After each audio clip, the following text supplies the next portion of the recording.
తలుచుకుంటే వదిలించగలవు.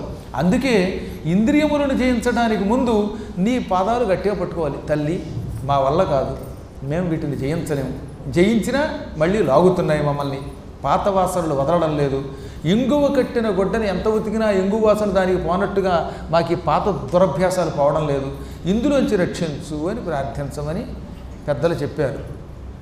ఒకటి మాత్రం నిజం, ఇంద్రియములు లాగుతున్నాయి, పాతవి గుర్తొస్తున్నాయని భయపడకండి. అలా వచ్చినప్పుడల్లా ఒక్కసారి శివేదేవి శివేదేవి శివేదేవి శివే నమః ఇది అనుకోండి. ఈ మాట ఇది మనకి శంకరాచార్యులు వారు చెప్పిన మాట. శివేదేవి శివేదేవి చెప్పండి, చెప్పండి, ఏం అవ్వట్లేదు. శివేదేవి శివేదేవి శివేదేవి శివే నమః.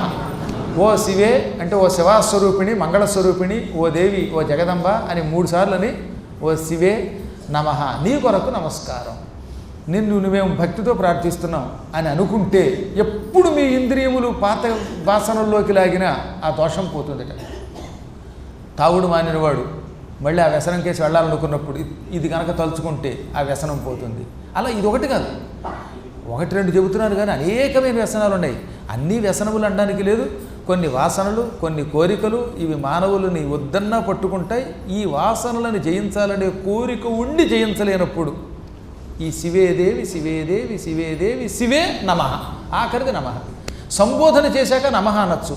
అందుకని శంకరుడు ప్రత్యేకంగా మనకిచ్చాడు. ఏది జగద్గురు ఆది శంకరాచార్యులు వారు ఇచ్చారు. ఇది చెయ్యండి, మీకు వాసనల వల్ల వచ్చే దోషం, పాత పాపాల వల్ల వచ్చే దోషం, లేక పాత పాపాలను తలుచుకోవడం వల్ల వచ్చే ఖేదం క్షణంలో పోతుంది. ఎందుకంటే ఆ దేవి పరమాదేవి, ఉత్కృష్టురాలు, కరుణాస్వరూపిణి, భగవతండి ఆవిడ. మనలో నిత్యం 6 ఐశ్వర్యములతో ఉంటుంది. అటువంటి తల్లికి మనమే జాలి తప్ప పొరపాటు కూడా ద్వేషం ఉండదు. అమ్మవారి గొప్పతనం చెప్పమంటారా? ఆవిడ అవ్యాజ కరుణామూర్తి. మనందరం ఆవిడ పిల్లలం.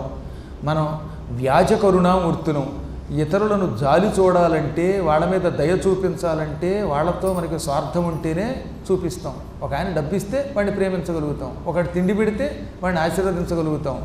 ఒక వ్యక్తితో ఒక ప్రయోజనం ఉంటేనే, వీడి వల్ల మనకేదో లాభం ఉందనుకుంటేనే ప్రేమిస్తాం.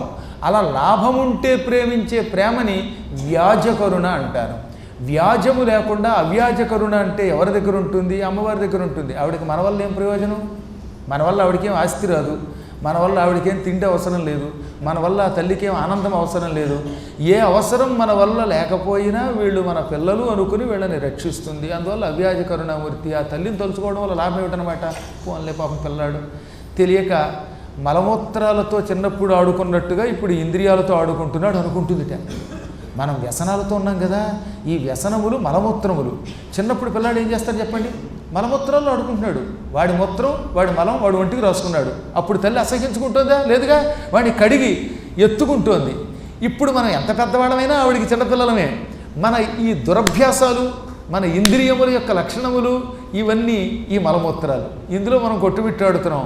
అందుకే ఆవిడని తలుచుకుంటే పోన్లేరా రారా అని దగ్గరికి తీసుకుని శుభ్రంగా తుడిచి ప్రక్షాళన చేసి మంచి గోచి గుడ్డ కట్టి వీడిని తన దగ్గరికి లాక్కుంటుంది, మోక్షం ఇస్తుంది. అందుకని అమ్మని తలుచుకోండి అన్నాడు.